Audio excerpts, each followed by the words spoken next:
So my role as play-by-play announcer for Penn State hockey and working as an analyst for a couple of other sports is to bring the game to the audience at home. We're working on radio, so obviously that's going to mean you have to paint the picture for the people who can't see the game, work with the team, ask the coaches questions, build relationships with other people.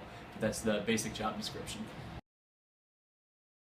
My education background, I graduated from Penn State in 2011 in the spring, and here I am still at Penn State, but Penn State College of Comm graduate, Curley Center for Sports Journalism, and that's in 2011.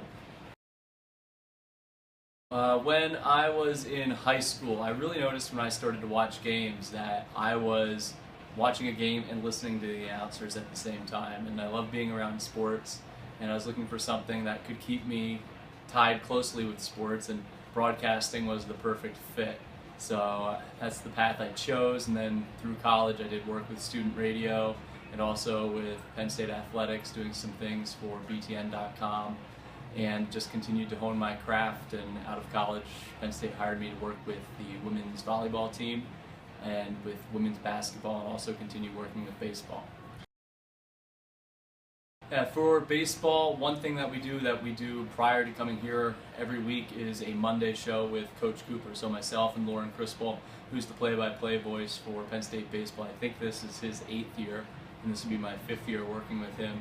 We host the show, ask Coach Cooper questions, try to get insight into the team. We have a couple of special guests on.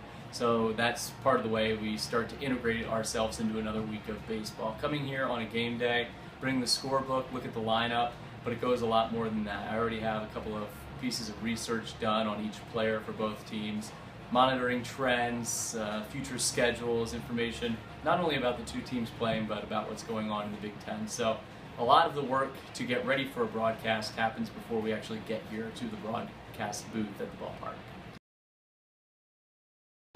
Salary range right now is hard to really determine because there are so many freelance and part-time jobs.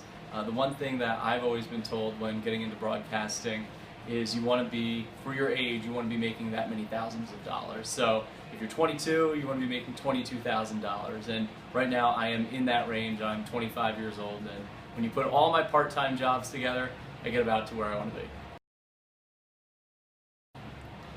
For play-by-play announcing, you have, especially today, with so many platforms of digital media, that sporting events can be shown on to different audiences. There are so many different outlets for you to get involved, whether it's radio, TV, internet streaming. People use Ustream and YouTube and podcasts. There's so many different ways to broadcast today. So that is the one way that you can get involved. There are a lot more opportunities than, say, a couple of years ago, 10, 15 years ago, where you're either doing the radio or the TV, and that's it. So I think it's a field that does have a lot of opportunities. It's a very competitive field. Networking is crucial in this field, but there are a lot of opportunities, professional, college, independent leagues. People love sports. So as long as people love sports, there are going to be chances out there for broadcasting.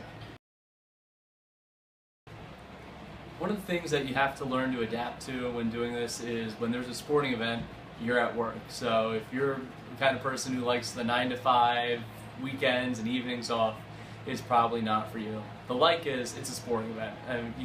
People pay money to have the seats that we have. People pay big money to go to some of the cool places that I've been.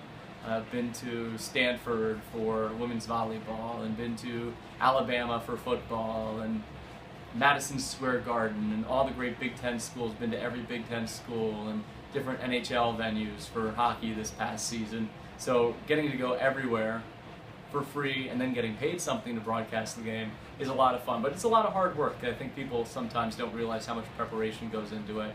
But getting to be around teams, travel the country, meet, especially at Penn State, the great student athletes and the coaches who represent themselves so well. The people you meet and the places you get to go are the best perks of being in this profession.